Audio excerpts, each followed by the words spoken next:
Good morning. I hope you're having a good day to whoever is listening. I am Tyler Lynn from UConn, and I'm going to walk you through a short and sweet presentation on carbon dating. So let's start by breaking down the word. What is carbon dating? Well, the first word is carbon, and carbon is a naturally occurring element that can be found in all organic material. This means that all living things have carbon inside them, including humans, animals, plants, and even bacteria.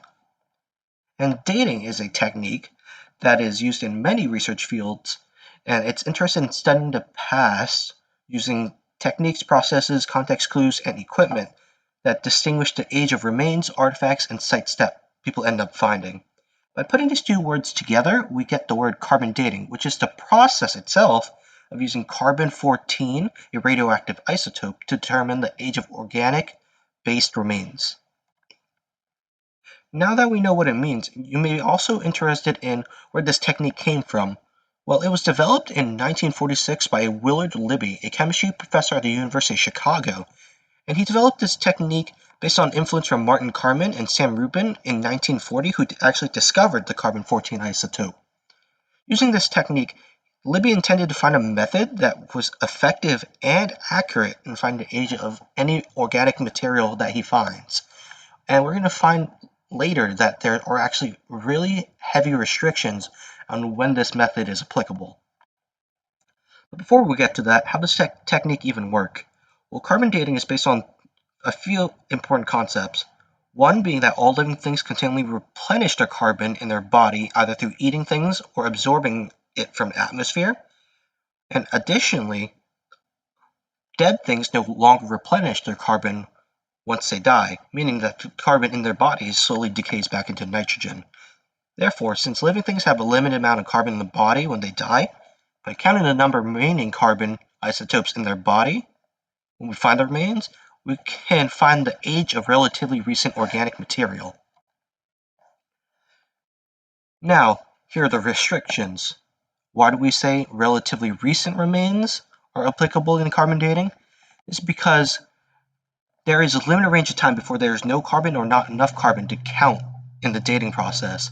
So for samples less than 15,000 years old, carbon dating is actually really accurate and can be traced back to the decade from which the remains were created.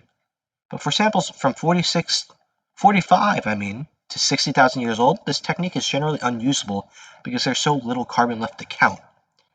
Now, why is there such a big range, the 45 to 60?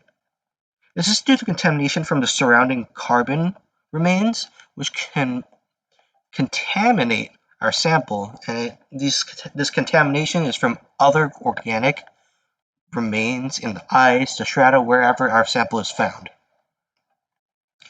And an important application of this technique was used in the contextualization of Dead Sea Scrolls, which were a collection of scrolls dating back to 2,000 years ago. They are culturally and religiously important because they give insight into life in Israel during the first century, and as such, they are often used as a point of analysis to validify the life of Jesus Christ. Despite their significance in religion, a majority of these scrolls are actually non-religious, and they outline the community rules, military arrangements, social organization, and daily schedules of people in Israel. And it was made possible due to the scrolls being written on parchment, which is during the time period was made from animal hide, which is an organic material. And as such, it gives us a snapshot from the past from which Islam and Christianity originated. Now, from the information being presented, it's clear that carbon dating is important in reconstructing our history, and it helps uncover, order, and organize our past. But if that isn't important enough or it doesn't interest you, it is also useful in understanding our future. It is often used to detect the distribution of carbon and nitrogen in our atmosphere, which helps us find sources of air pollution that accelerate global warming. So if you take away anything from this presentation, remember that carbon dating is not only important towards understanding who we are and where we come from, but is also useful in identifying environmental risks that may pose danger to our futures. That is all, and I hope you have an amazing day.